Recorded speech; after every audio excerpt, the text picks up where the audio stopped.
Is America a narcissistic country? As America gathers together to celebrate itself, this seems a fair question. The answer is a resounding yes, according to new research, but some states are more narcissistic than others. Virginia and Delaware were the U.S. states with the highest levels of collective narcissism on researchers' Narcissism Index. Don Campbell, The Associated Press file photo. In a study published in the journal Psychological Science, researchers asked more than 2,800 residents how much their home state contributed to the history of the United States. Residents of Delaware believed on average that their state helped create 33% of the nation's history. Georgians believed their state played almost as central a role with 28%. Texans and Californians, two states famous for their braggadocio, ranked themselves at 21 and 22%, which was massive but nowhere near Virginia's 41% and Massachusetts' 35%. The question we asked is crazy in one sense, because there's no correct answer, but it told us a lot about people and what they believe about themselves, said Henry Roediger III, a psychologist at Washington University in St. Louis. What was universal was the self-aggrandizing view people have when it comes to their own states, a kind of communal selective memory and self-importance that psychologists are just beginning to study and have dubbed collective narcissism. Article continued below. Even folks in states such as Kansas and Wyoming, which weren't part of the original 13 colonies or historical powerhouses, had outsized opinions of their role in American history. When researchers added up the average estimations from each state, it equaled a whopping 907%. We thought the numbers would be high, but not this high, said Roediger, who studies memory theory. He and the other researchers then had some participants first take a history quiz that emphasized the breadth of American history and the fact that there are 50 states. We thought maybe if people had their face rubbed into U.S. history it would change the results. Roediger said, we thought they would say to themselves, none of this happened in Wyoming. The prerequisite quiz had no effect at all. Create something they call a narcissism index. The researchers compared the estimations by home state residents to how other people around the country ranked a state.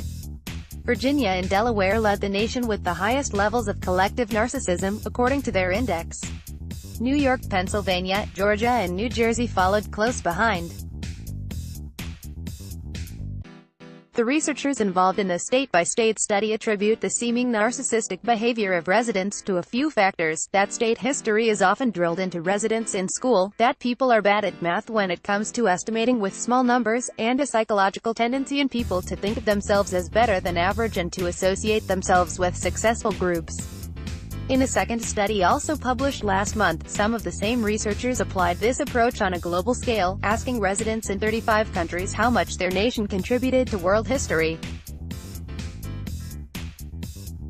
Article continued below. The results showed an even stronger phenomenon of collective narcissism at play. With 195 countries in the world, residents in every country surveyed had astronomically high estimations of their role in world history. Even the residents in the lowest-ranked country, famously neutral Switzerland, believed on average that their nation contributed 11.3% to global events. Relatively small countries had outsized estimations of their importance.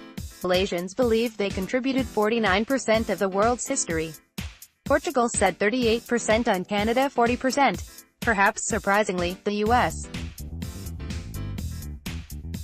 the world's leading power in recent decades, landed in the middle of the pack, with a self-rating of 29.6% behind Peru, Bulgaria and Singapore.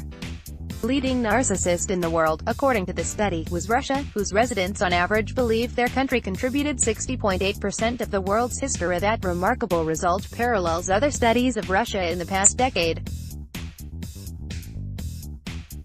James Werch, an anthropologist and expert on collective memory, compared how differently Russians and Americans viewed their contributions to the Second World War. When asked to name the most important events of that war, American students consistently listed Pearl Harbor and D-Day. By contrast, Russian students named events such as the Battle of Stalingrad and the Battle of Moscow. There was almost no overlap between the two groups. In recent years, psychologists have become increasingly interested in the intersection of collective memory, narcissism and the way it plays out in the real world. On some level, you could say this narcissism in collective memory is bad because it can promote racism, nationalism, xenophobia, said William Hurst, a psychologist at the New School in New York who was not involved in the two new studies. You might ask why Mother Nature even gave us this kind of memory. But there are advantages to it as well. It is what promotes common understandings of our past, what grounds our identity as a country or people.